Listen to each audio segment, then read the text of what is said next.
Ta elkartuko gara berriro gure betiko lekuetan.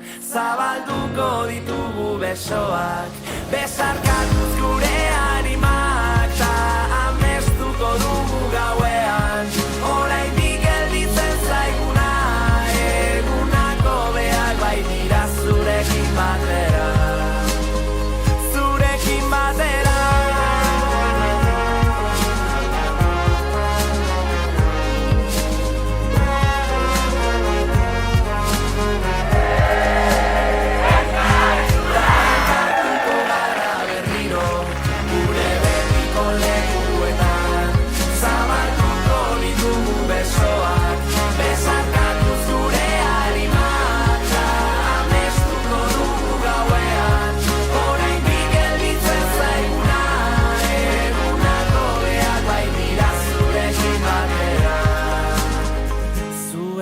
Batera.